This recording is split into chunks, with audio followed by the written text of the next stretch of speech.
Nah pemirsa, program acara DM kembali hadir ke hadapan Anda. Saya Doli Maulana. Nah kali ini saya akan mengulik seputar mantan orang yang pernah bergelut di dunia hitam, kini hijrah. Bahkan kini beliau memiliki suatu kelompok. Tentu pemirsa ingin tahu siapakah dia. Saksikan program acara DM kali ini. Halo Bang. Oh iya, halo. Bang, assalamualaikum. Waalaikumsalam. Waalaikumsalam. Nah, pemirsa saya sudah sama beliau. Masya Allah. Beliau adalah orang yang kerap disapa Bang Ari. Biasa Bang Ari dipanggil, Bang Ari. atau Ustadz Ari. Ini lagi pada ngapain Bang? Ini kita latihan silat Bang ya. Pencak silat hikmah Allah atau harimau hikmah. Ini pencak silat tradisional Bang, asli Indonesia. Asli Indonesia. Iya. Wah, saya melihat nih abang nih pakai pakaian serba hitam. Iya. Nah, benar nggak Bang, abang dulu pernah ada di dunia hitam? Ini berdasarkan catatan saya Bang. Masya Allah. Ya, terima kasih untuk Abang Doli ya. Jadi sebenarnya kalau di dunia hitam ya gimana ya? Saya sebelum aktif di Jambi di darat bergabung dengan kawan-kawan aktivis lain, saya bekerja di laut Bang. Bisa dikatakan bukan dunia hitam lagi itu, ya kan? Dunia warna-warni. Sangat pekat hitamnya. Sangat pekat Ya, hitamnya. artinya saya tuh hidup di lingkungan yang memang lingkungan yang menuntut kita untuk menjadi sosok orang yang keras dalam tanda kutip. Ya karena tahu sendiri, saya bekerja kurang lebih 10 tahun di kapal, dari 10 tahun Bang sebagai nakoda, dari satu tempat pelabuhan ke pelabuhan yang lain, dari satu provinsi ke provinsi yang lain, bahkan dari satu negara ke negara yang lain. Nah, jadi mungkin di situ secara alami terbentuk karakter yang memang karakter untuk survive. Keras ya. Keras. Ya. Ini apa jangan menuju saya nih. Ini pemirsa. Iya. Nah, terus gimana?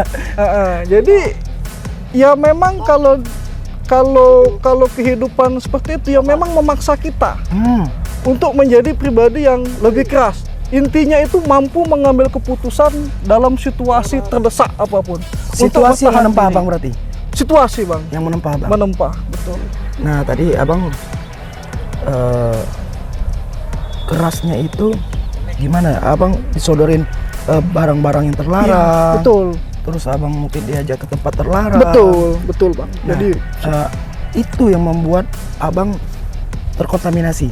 oh kalau terkontaminasi, mudah-mudahan alhamdulillah saya tidak pernah Tidak. terkontaminasi Nah, terus dalam abang, hal itu. Hitamnya seperti apa nih Bang? Ya hitamnya dalam artian kita hidup di wilayah orang-orang yang mengajak kita ke arah situ Bang.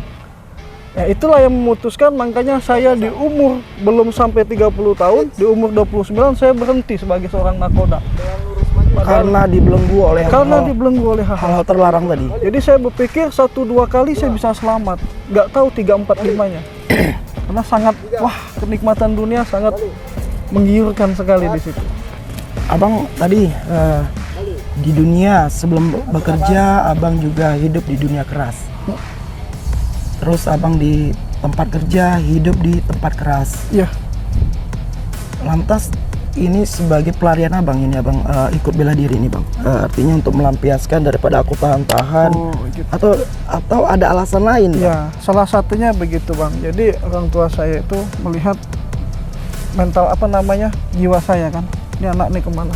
Jadi memang dari kecil di sisi lain dari silsilah keluarga, kakek saya juga memang orang silat, bela diri ya. Orang bela diri itu bela diri tradisional Bang. Itu cuma bisa diajarkan ke silsilah keturunan dia saja. Jadi saya memang dididik. Jadi biar terarah. Didik. Jadi saya latihan tarung. Jadi itu betul lah kata Abang Doli tadi. Tersalurkan di sisi lain. Tersalurkan.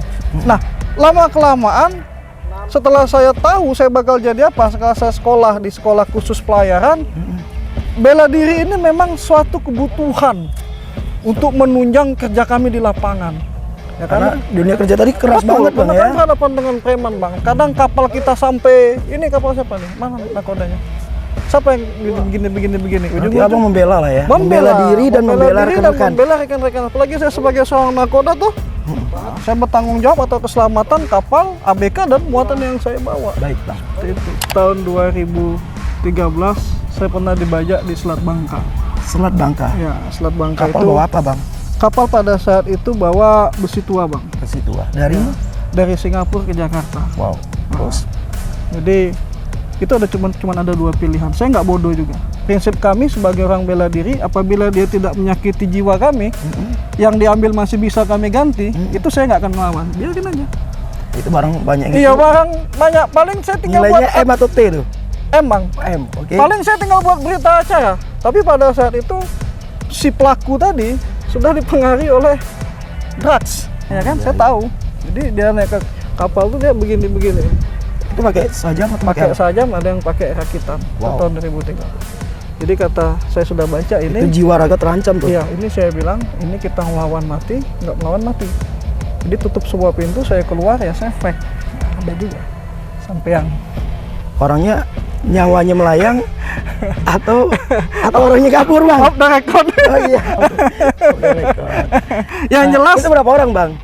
mereka nggak pernah sedikit bang kalau naik. Enggak yang waktu yang ngantem tuh. Oh, yang naik ke atas itu cuma berhasil naik ke atas kapal kami 6 orang. Yang berhasil naik ke atas kapal kami. Jadi Enamnya satu. selesai. Enggak setara semua kondisinya atau ada? Selesai gini, semua. oh, setara semua Karena ya? kondisinya itu tadi saya bilang kalau kami nggak ngelawan mati, kami ngelawan juga mati. Dua pilihan. Ya? Dua pilihan. Jadi nggak ada pilihan lagi. Terus tetap Selesai. berjalan. Selesai. Tetap berjalan. Selesai. Enggak apa namanya kapal Kapal tetap berjalan. Tetap ke tujuan. Dan itu selesai. selesai pemirsa. Nah selesainya ini beliau off the record. Nah terus bang pernah nggak abang ketemu musuh yang udah sangat keras bagi Iya, abang gitu ya? jadi- terus dia menjadi teman ataupun sahabat bagi abang? Sering bang, banyak sekali. Dulu bukan musuh ya, pada tepatnya itu tidak sepemikiran. Saya membenci kelompok-kelompok itu. Saya membenci karena dari apa namanya, maaf ngomong lah, hoak. Tapi begitu saya bertemu, begitu saya berinteraksi, saya jatuh cinta. Dan saya sekarang Beliau paling ternyata- terdepan ada di barisan mereka. Orang keras ternyata romantis. Iya. Ini romantisnya gimana nih bang? Wah, tanya istri saya. Terus bang, ini itu mungkin gini bang. Tadi masalah tempat. Nah, nggak gini. Orang itu pernah ya maaf ngomong pernah mau apa ya mau mengeksekusi abang dengan saja. Oh iya, Lawan abang tadi ya. iya. Terus menjadi kawan ataupun bahkan saat ini menjadi sahabat bagi abang. Kalau sampai mengeksekusi pakai senjata tajam itu sudah pernah ya, sudah pernah. Jadi Tapi kawan. sampai jadi kawan nggak pernah. Paling menghindar dia kalau ketemu dengan kita. Oke. Pernah. Oke, kalau tadi nggak pakai saja, Ya. mungkin ada yang lawan ngajak fight gitu. Fake sering bang. Sering. Jadi kawan ada sekarang. kawan jadi lawan. Lawan jadi kawan. Ada. Ada ya. Ada. Bahkan mungkin ada di Itu kelompok termasuk terdekat. murid saya yang tengah. Itu dulu mau latihan sama saya, ingin ngetes kami di lapangan. Oke. Ah, Bisa dipanggilin, Bang? iya. Bang. Ya, Ini ada bocoran nih ternyata. Di tengah pembicaraan sama rekan Abang. ya. Nah, tadi katanya Abang sempat menjadi lawan, sekarang menjadi kawan. Pengen nyoba dia. Gimana dulu, Bang? Dulu kan kayak kita nih jiwa muda kan, penasaran kan, iya apa enggak kan, kita datang, kita tes langsung. Ternyata KO. Oke. Baru di situ kita terasanya, oh ini rupanya. Oh, ini salah satunya, Bang Dulu ya. badan saya kecil bang, badan dia dari dulu kayak gini lah. Badan saya kecil kurus dulu. Jadi jangan lihat casingnya. Lihat isinya ya. Iya. Lihat speknya. Dia sekarang jadi orang yang paling dekat sama saya. Jadi murid saya, udah jadi kayak adik saya sendiri. Dulu paling benci dia sama saya. Ada hikmah di balik. Ada Kalau di balik ini ya ada hikmah. kontra kemarin ya. Iya. Jadi dulu sempat menjadi ini nggak mungkin Iya. bisa aku lawan. Kecil badannya nih, gitu ya. Terus, nah abang sendiri, Bang Hari nih, kita kembali ke Bang Hari. Iya. Bang Hari, keluarga sangat merestui, sangat merespon nggak apa yang abang lakukan ini, Bang? Sangat merespon bang, sangat merespon keluarga saya, baik dari orang tua, istri saya, ya kan, itu sangat merespon. Karena mereka tahu Pancasilat itu tidak bisa dipisahkan dari kehidupan saya. Karena ini udah jadi, bagaimana ya, sudah menjadi suatu janji dengan almarhum guru saya di Banten untuk menjalani perguruan kami sebagai jalan dakwah. Jalan dakwah, membela agama, membela ulama. Makanya sampai sekarang silat kami ini tidak saya daftarkan ke IPSI. Karena memang tidak boleh. Kalian bukan untuk bertanding. Bukan untuk mencari apalah istilahnya medali. Bukan untuk mencari popularitas, tapi nanti berjalannya perguruanmu, kamu akan dikenal orang dengan keikhlasanmu. Itulah kesuksesan buat kamu. Itu kata guru saya. Itu hadiahnya ya. Mudah-mudahan ini awal. Ini murid-murid, ratusan murid saya, Bang. Dari tahun 2008 saya sudah mulai buka perguruan. 2008. Pernah nggak gara-gara perguruan ini, gara-gara hobi abang ini, abang sehingga menjadi selisih paham sama orang tua atau saudara kandung atau sepupu atau gimana tuh? Ya, awal-awalnya mungkin Selisih paham biasa lah Bang ya. Jadi ya namanya orang tua. Mungkin mereka memandang kita sibuk latihan. Apalagi tanya dengan murid saya, mulai dari latihan saya tidak pernah sama sekali memungut biaya 1 rupiah pun. Tidak pernah. Masa depannya nggak ada. Kita sibuk. Karena kami latihan luar biasa Bang. Saya dikatakan saya setiap hari keliling. Gratis, nggak ada saya mintain biaya. Nggak mesti orang ini aja? Iya, nggak mesti orang ini. Kita sudah banyak Bang, kita di SMK Taruna, SMK Penerbangan. Banyak ya Bang Sambal? Banyak, ya. Di Pondok Pesantren Rubat Asagova, pemuda di Kasang Luar, itu kita semua yang latih. Ayah adik-adik kami bagi-bagi tugas. Untuk apa? Gunanya untuk mengembangkan dakwah melalui pencak silat. Biar orang tahu mana yang benar, mana yang salah, kapan kita harus melawan, kapan kita harus mengalah. Itu poinnya. Itu poinnya. Kapan harus Melawan, kapan harus mengalah. Baik pemirsa, ini pembicaraan sama beliau Bang Ari udah semakin mengkerucut. Udah sempat ada menyinggung seputar perguruan beliau. Tentu pemirsa ingin tahu lebih dalam seputar perguruan beliau, saksikan sesaat lagi.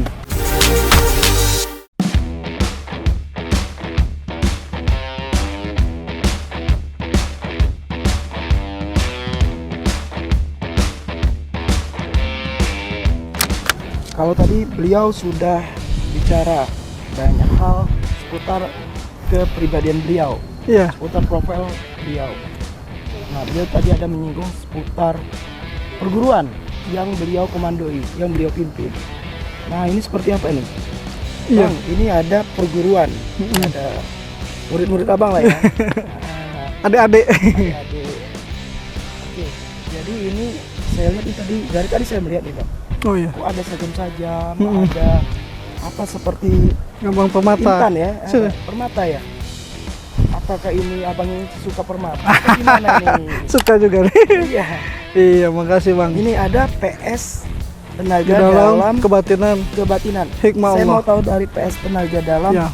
kebatinan. Apa itu? PS ini singkatan dari persaudaraan atau bisa dikatakan pencak silat atau persatuan. Itu tergantunglah Perguruan kita. Ya, perguruan silat ya. Sebenarnya di Hikmah Allah ini tidak diajari tentang bersilat Bang. Hikmah Allah itu nama perguruan. Nama perguruan ini sebenarnya nama zikir, majelis zikir yang berkembang di Banten. Nah, karena saya belajar silat itu salah satunya di Banten. Jadi di Banten tersebutlah suatu desa kecil disebut nama desa Cisoka. Cisoka Banten. Di situ ada ulama besar bernama Kiai Haji Abdul Syakin, Abdul Syukur, yang lebih diakrab dipanggil Abah Sakin. Beliau itu keturunan dari Syekh Maulana Hasanuddin, Raja Banten, sampai ke beliau. Jadi dulu waktu sebelum saya sampai ke Abah Sakin, saya belajar tentang hikmah ini dengan orang tua angkat saya, dan bapak saya kebetulan juga belajar hikmah, ilmu hikmah. Bisa seperti itu akan kita bahas berikutnya Bang. Hmm. Terus ada tadi ini hikmah Allah Iya. Bang singgung. Terus ada gambar permata. Iya. Apa itu Bang? Permata ini menyimbolkan bahwa ikhwan ini sebutan untuk kami yang mempelajari hikmah, diletakkan dimanapun dia akan tetap menjadi permata. Mau di dalam lumpur, mau di tempat yang jelek, mau di tempat yang bagus, dia akan tetap berkilauan. Permatanya segi 6 menyimbolkan tentang rukun iman. Dia akan menjadi tetap seperti permata selama dia masih memegang teguh rukun keimanan dia. Oke. Nah, dan di sini mungkin nih agak kurang samar ya. Ada sinar bahwa 5 pancer. Nah, itu yang disebut kelima pancer. Apa yang 5 tuh? Rukun Islam. Rukun Islam. Iya, jadi dia bisa dikatakan permata selama dia masih berpegang kepada rukun iman dan rukun Islam. Nah, di sini ada lambang orang bersalaman. Artinya kami di mana-mana selalu mencari persaudaraan, mencari keluarga, mencari saudara, menebar kebaikan. Ada sajam itu apa, Lur? Ini pedang. Pedang ini dinisbatkan sebagai pedangnya Sayyidina Ali, Zulfaqar. La fata ila alihi wa la sifa ila Zulfaqar. Pedang pertama umat muslim yang artikan orang hikmah ini harus siap menegakkan kebenaran seperti tegaknya pedang Sayyidina Ali. Gak pernah takut selama dia benar. Dan di sini ada titik, Iya. seperti ba. Inilah ringkasannya dari Al-Quran. Bismillah. Al-Quran itu kalau dirangkum menjadi Al-Fatihah, kalau disingkat menjadi Bismillah. Jadi segala permulaan itu harus berorientasikan dengan menyebut nama Allah. Bismillah. Dan di sini ada pita merah bertulisan kalimatul haqqul tauhid, asyhadu alla ilaha illallah wa asyhadu anna muhammadar rasulullah. Artinya walaupun dalam keadaan apapun, sekalipun dengan darah, dengan nyawa, kalimat la ilaha illallah harus tetap kita jaga dan pegang teguh. Itu sumpah orang hikmah. Baik. Ada tadi Abang bertemu dengan ulama. Itu Abang memang udah Abang rencanakan atau gimana? Atau ada tidak sengaja? Jadi pada saat itu saya ditugaskan untuk belayar dari Belitung ke pelabuhannya Pelabuhan Merak Bojonegoro namanya. Jadi saya selama di Merak ini saya mau ngapain? Jadi saya turun ke darat, pesiar di darat, saya sholat di Masjid Agung Banten pada saat itu. Nah, jadi saya di situ bertemulah dengan salah satu dari murid ini. Saya belum tahu nih. Oh, saya mau belajar begini. Karena nggak jauh tempatnya dari tempat saya ke situ. Nah, bertemulah seorang ulama bernama Allahyarham Kyai Haji Abdul Sakin Banten. Kami bilangnya Abah Sakin. Nah, jadi setelah itu saya belum langsung belajar fil, saya belajar dulu, belajar fikih, belajar hukum-hukum Islam, ya tentang agama lah. Jadi pada suatu ketika beliau itu setiap habis asar dia selalu menyempatkan diri untuk menyapa jemaah yang dari luar, kayak saya nih dari Jambi. Nyapa. "Oh, dari mana?" "Dari Jambi." "Oh, saya punya murid di Jambi. Namanya Abah Iwan." Nah, sebelum saya sampai ke Banten, saya belajar dulu dengan yang nama salah satu guru kami namanya Irwan Tamrin, orang Jambi. Bapak saya juga belajar sama beliau. Jadi dia heran, "Oh, muridnya Irwan Tamrin?" "Iya, betul." Terus saya telepon, loh, ternyata ini pertemuan yang tidak direncanakan. Jadi silsilah ilmu itu bertemu. Beliau Allah udah mentakdir. Allah sudah mentakdirkan, qadarullah. Nah, di situ saya belajar. Nggak ada saya belajar silat. Nggak ada. Saya belajar tentang agama. Pengampahan jiwa ya. Pengampahan jiwa. Untuk sampai kepada Allah. Kita diserang orang pakai golok. Kenapa bisa selamat? Karena Allah. Bagaimana caranya selamat? Ini doanya, ini zikirnya, ini puasanya, laksanakan. Nah, yang belajar sama Abah itu praktisi-praktisi bela diri, pendekar-pendekar semua. Di arti lain mereka sudah menguasai silat secara lahir, sudah menguasai Cimande, Cikalong, sudah menguasai silat Bandrong, silat Betawi dan segala macam. Dia belajar ngajinya sama Abah. Jadi secara batin lahirnya mereka sudah hebat, batinnya belum. Jadi dia belajar sama Abah. Jadi murid-murid Abah itu banyak yang pendekar. Jadi di sisi lain saya belajar kebatinan sama almarhum. Kalau sudah selesai ngaji, mana nih yang ahli Cimande? "Bah, ajarin saya Cimande." Diajarin 1-2 langkah, 3-2. Ini udah selesai ngajinya. Yang datang lagi orang dari Cikalong. "Bang, ajarin saya Cikalong, Bang." "Oh, gini." Jadi saya dapat semua ilmu itu. Nah, itulah berkembang. Dan terakhir karena saya orang Sumatera, saya mendalami silat harimau. Sampailah ke Padang, Bukit Tinggi saya belajar. Makanya sekarang untuk silatnya saya namain dengan silat harimau hikmah. Semuanya ada hikmahnya. Nah, itu. Nah, ini kalau mau gabung gimana caranya bang? Caranya tinggal datang aja ke tempat kita latihan. Tapi satu syaratnya, maaf harus beragama Islam. Itu aja. Itu yang tidak bisa Tidak bisa tawar-menawar. Wajib agama Wajib Islam. aja, karena kita sholat dakwah. Itu di mana tempatnya bang? Di Komplek Bougainville Lestari, Blok JA nomor 07, Kecamatan Alam Rajo. Masuk aja situ. Latihan setiap malam Kamis. Abang dikenal dengan nama siapa di situ? Bang Ari. Bang Ari. Atau di Pondok Rubat Asagova setiap hari Jumat sore, itu di Makalam. Itu di situ kalau Bang Ari nggak tahu, taunya Ustadz Ari. Oke. Di profil tentang perguruan. Iya. Saya mau lihat kemampuan abang nih. Apakah abang sekedar bicara? Sekedar bicara atau Boleh, sekedar boleh. nih? Boleh. Ini benar-benar nggak ini? Bisa ada kemampuan nih. Saya ingin lihat nih bang Iya. kemampuan sudah Boleh. mana. Nah tentu pemirsa ingin tahu, yuk tetap saksikan sesaat lagi. Nah pemirsa, di berbagai kesempatan itu sering kali terjadi jambret atau copet. Nah tentu pemirsa ingin tahu nih, artinya meskipun saya tidak punya ilmu bela diri, tapi setidaknya bisa saya praktekkan. Bang bisa nggak bang praktekkan? Boleh. Ya. Jika terjadi, ini orang biasa-biasa aja nih, nggak punya ilmu bela diri, tapi dia ingin melawan untuk melumpuhkan itu sesuatu jambret, bisa nggak bang? Gimana bang? Ya. Jadi ya mohon izin, pada dasarnya bela diri itu adalah bagaimana cara kita cari selamat ya bang ya. Apabila kita udah telanjur di jambret, kalau dalam tas ini nggak apa-apa, dia potensinya melukai kita ya udah biarin aja, ya kan? Tapi apabila dia sudah ingin melukai kita, ya kita pastikan dulu dia jambret. Contoh ya kita praktekkan ya. Ya pemirsa, ini adegan berbahaya, bukan untuk dipraktekkan. Nah ini hanya bisa dipraktekkan oleh orang-orang ahli ya. Ya, insya Allah. Udah narik. Nah, kita pastikan dulu. Akhirnya kita lihat dulu. Benar-benar jambret atau dia teman kita. Nah, caranya bagaimana? Kita jalan, kita pastikan muter. Nih, muter, posisi tangan kirinya kunci di sini.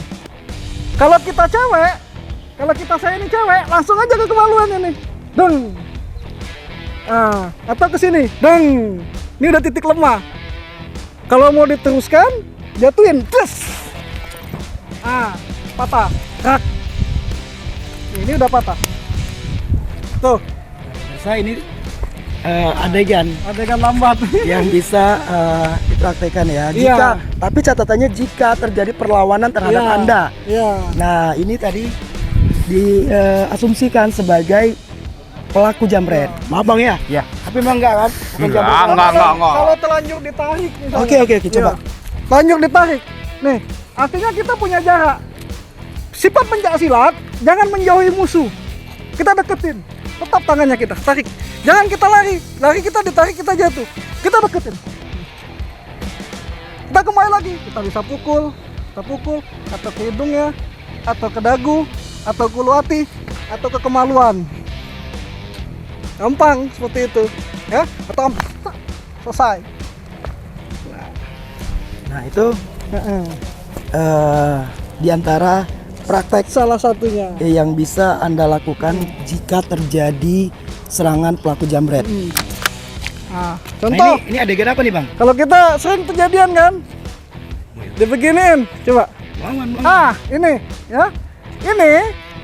Makanya saya bilang tadi ada 3 tahap: pertahanan, peringatan, penyelesaian. Kalau kita cuma pertahanan, kita cukup putar badan. Cukup nih, gak usah ngapa-ngapain lagi. Tangan yang kiri di depan, takut dia pukul. Ini bisa ngambil. Kalau bisa ngambil begini, ini udah patah bang. Tahanannya. Ya. Atau kalau dia cuma sekedar ngetak, dia pukul, pegang. Nah, kita badan kita ngelit. Cukup bang. Dia masih mau ngelawan, ini masuk. Sini. Baru eksekusi ya? Baru eksekusi. Ini udah eksekusinya ada 4 kunci. Ini cukup nih udah kunci. Ini layarnya udah kita kunci. Jatuh kan? Jatuh. Patah. Mati. Nah, ini juga nih bang, banyak sekali kejadian. Ya belakangan ini kan kota Jambi Ya. dihebohkan dengan aksi pengeroyokan. oleh geng-geng motor. Ya, kita lagi nongkrong, didatangin oleh sekelompok orang untuk menyerang kita, gitu kan. Terus kita lagi berkendara, juga disamperin oleh sekelompok orang untuk menyerang, gitu. Iya. Ada nggak tips-tipsnya nih bang? Boleh. Dari abang? Bisa bang manfaatin dengan tim abang? Ya, sini. Tiga. Aris, Kaman, Akbar. Jadi kalau dikeroyok bang, kembali lagi saya bilang, ini dikeroyok atau salah satu yang megang senjata kan gitu gayanya kan. Kalau bisa lari aja. Ngapain kita mau berantem sama orang dikeroyok kalau bisa lari? Ya, cari selamat, ngapain? Tapi kalau kita sudah nggak bisa kepepet, ya terpaksa kita lawan. Contohnya, kita jangan berada di tengah-tengah mereka seperti ini. Kita posisikan kita di luar seperti ini. Artinya 1, 2, 3 itu terpantau sama kita. Contoh, coba Aris bawa, ini pakai senjata. Lagi-lagi pemirsa, Bawa. ini adalah Iya, adegan karena yang berbahaya. Ini merupakan Kalau- praktek perguruan silat yang hanya bisa dilakukan oleh orang-orang yang berkemampuan khusus. Jadi ini praktek jika Anda terserang, tapi Anda bukan orang perguruan silat, tapi Anda perlu mempraktekkan ini. Oh iya. Penyerangan. Ya. Oh ini konteksnya kalau bukan orang silat ya. Iya. Oke. Kalau kita bukan orang silat sih kalau nampak senjata ya geger ya kan. Tapi ya kita terpaksa. Iya. Contoh ini mau ngelawan saya. Siapa dulu yang menyerang yang pakai senjata dulu pasti. Kita harus lumpuhkan satu yang paling pokok. Nah, ini kita kunci dulu. Ya, tinggal. Ya, bawa. Ini kita pegang. Jatuhkan. Intinya senjatanya jangan sampai lepas. Harus kita pegang. Tapi kalau bukan orang silat, coba pakai senjata. Misalnya dia pakai senjata, bacok. Ya, kita jangan mundur, kita lari aja. Maju kita dorong, kita lari aja. Oh, Karena kan kita bukan orang silat. Real, logika. Ya kan? Bukan orang yang menguasai bela diri. Kalau orang yang menguasai bela diri lain lagi. Jadi saat kita dibacok, kita amankan goloknya, musuhnya yang lainnya mau nyerang, kita dorong aja dia. Kita kabur aja langsung. Sambil mencari bantuan. Nah, jadi dalam silat hikmah itu semuanya masuk akal. Nggak ada hebat-hebatan, ngapain hebat-hebatan? Kayak di film-film harus kita lumpuhkan semua, itu musuh film. jangan dicari. Kalau ada lari. Iya kan? Aku nih selalu ingin mendengar quotes-quotes dari tokoh-tokoh inspiratif ataupun orang-orang inspiratif. Kalau dari versi abang, apa nih quotes apa kata-kata bijak dari abang gitu? Kata-kata bijak dari saya, apa ya? Tetaplah berbuat baik sampai kita menjadi baik. Ya, baik menjadi orang penting, tapi lebih penting lagi menjadi orang baik. Berbuat sesuatu hanya mengharapkan keridhaan Allah dan syafaat Rasulullah. Mudah-mudahan selamat. Itu aja. Itu pemirsa. Satu lagi dari tokoh, jadi dari orang inspiratif kita, tetaplah berbuat baik. Itu tadi poinnya. Sampai kita menjadi baik. Sampai menjadi baik. Baik menjadi orang penting, Baik menjadi orang penting. lebih penting lagi menjadi orang baik. Lebih penting lagi menjadi orang baik. Iya, tetap mencari keridhaan Allah dan syafaat Rasulullah. Itu aja. Jadi itu yang menjadi pesan oleh beliau yang beliau tularkan untuk Anda semua dan tentunya juga kepada murid-muridnya. Tetap saksikan program acara DM di pekan depan. Demikian acara DM kali ini. Saya Doli Maulana undur diri. Sampai jumpa.